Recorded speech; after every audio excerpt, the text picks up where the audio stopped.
ராஜேந்திர பகனம், ஸ்ரீ காந்தி கவிதா ஆகிய இளமகளிர்களும் உள்ளனர். தற்போது அன்புமணி ஐயா அவர்கள் நாடாளுமன்ற உறுப்பினராக உள்ளார். ஐயா அவர்கள் தனது பள்ளி படிப்பை சொந்த ஊரில் உள்ள காந்திஜி ஆதார பள்ளியில் பயின்று தனது மருத்துவ படிப்பை சென்னை மருத்துவக் கல்லூரியில் நிறைவு செய்தார். திண்டிவன அரசு மருத்துவமனையில் 3 ஆண்டுகள் மருத்துவராக பணிபுரிந்தார். பின்னர் ஏழை எளிய மக்களுக்கு சேவை செய்யும் விதத்தில் சொந்தமாக மருத்துவமனை ஆரம்பித்து 2 ரூபாய் 3 ரூபாய் என மிக குறைந்த கட்டணத்தில் மருத்துவம் பார்த்து வந்தார். மருத்துவ பணியாற்றி வந்த மருத்துவர் ஐயா அவர்கள் தான் சார்ந்த வன்னியர் சமூகம் பின்தங்கிய நிலை பற்றி சிந்திக்க தொடங்கினார். வன்னிய சமுதாயத்தின் தலைவர்களை சந்தித்து 28 வன்னிய அமைப்புகளை ஒன்றிணைத்து வன்னியர் சங்கம் என்ற அமைப்பினை 1980ஆம் ஆண்டு ஜூலை 20ஆம் தேதி தொடங்கினார். அதன் தொடர்ச்சியாக வன்னியர்களுக்கு கல்வி மற்றும் வேலைவாய்ப்பு இடஒதுக்கீடு கேட்டு ஈரோடு கருங்கல் பாளையத்தில் 1980ஆம் ஆண்டு முதல் மாநாடு நடத்தினார்.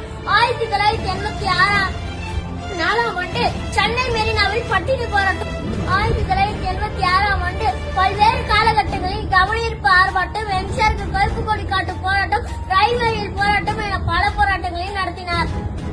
தமிழ்நாட்டில் வன்னியர்கள் அதிகம் வசிக்கும் பகுதிகளில் நேராக சென்று பார்த்து கடல் என்ற இதழில் நடத்தினார். திசைக்கொரு பிரிவாக பிரிந்து கிடந்த மக்களை பெரும்பாலாக ஒன்று திரட்டினார். அனைத்து ஜாதியினருக்கும் மக்கள் தொகை அடிப்படையில் இடஒதுக்கீடு, வன்னியர் ஜாதியினருக்கு மானியத்தில் 20% இடஒதுக்கீடு, மத்தியில் 2% உள்ஒதுக்கீடு போன்ற கோரிக்கைகளை முன்வைத்து 17/9/1987 முதல் 23/9/1987 வரை தொடர் சாலை மறியல் போராட்டத்தில் ஈடுபட்டார் ஐயா அவர்கள். துப்பாக்கிச்சூட்டில் 25 பேர் வீரமரணம் அடைந்தனர். 18,000க்கும் மேற்பட்டவர் கைது செய்யப்பட்டனர்.